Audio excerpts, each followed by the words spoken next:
waanu kugu mahadnaqaynaa adigoo maayara waadna arkaysaa waxa kale oo waliba rajeynayna ardaydu waxay wadataan waad arkaysaa gintan meesha joogtana waxaan la dad wada dagalaabanu nahay marka waxaan rajeynaynaa mustaqbalka marka dambana haddii ilaahay yidhaahdo in waxna laga qabto haddii ilaahay yidhaahdo laakiin 16 sanaynu qaylinay baahideedii weli cidda ka soo jawaabtay waa markii ugu horeysay ee maarka degmadu oo sida tooska ugu galay uguna soo jawaabay waanu ku mahadnaqaynaa deeqdaas tan iyo ku koobnaan waxaanu ka codsanaynaa mar kastaba maamulka gobolka gaar ahaan dawladda hoose waxaanu ka codsanaynaa inay indha gaar u yeeshaan wixii kale qabyaan naga taageeraan waanu ku maasantahay maayar in dadka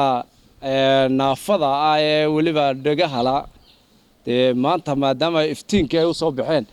in wax loo qabto oo loo kordhiyay waa wax dhammaan inagu wada waajiba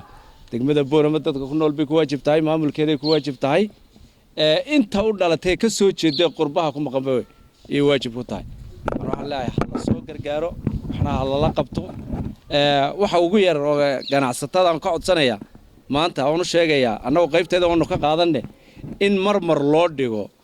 iskoolka bartankiisa ay siigadu ka kacayso in marmarka wadaniga loo dhigo runtii iyo duqa degmada inaanu maanta soo boqono oo madaragtay hadiyad aan u geeyno dhalinyartayadii walaalahay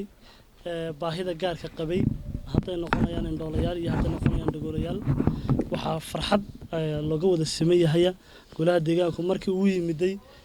maamulaha iskuulku guddida arrimaha bulshada ka codsaday in buug ay ka dalbado anaguna aanu gudbinay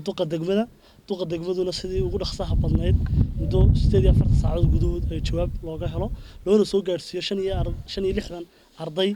manhajkooda waxbarasho isku jira luqadda Ingiriiska kuwii lagu barayay iyo luqadda Soomaaliga kuwii ku baranayay waajibna saarnaa mar walbana nasaaran inaan dadka naafada ah loo gargaaraa noocay doonaan ba ahaadaan iskuulkana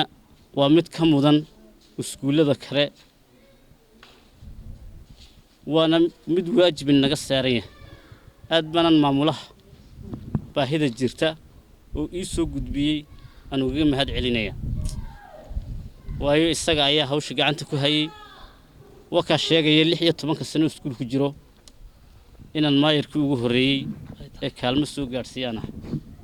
taa lafteeda ayaa sharaf ah muddada sanadkaan joogay in ku soo gaaray baahida degdeg uu sheegay in ka jawaabay run ahaantii mudane maamule mar walba waxaan kula diyaarnahay wax kasta oo iskuulkaas u baahan yahay oo naga codsato inaan qabanno waana ku qasbanahay waliba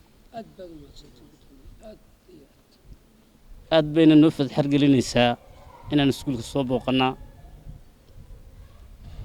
baahida taalana mar walba inaan la xishoon waxa ugu horeeya ee noo noqonayo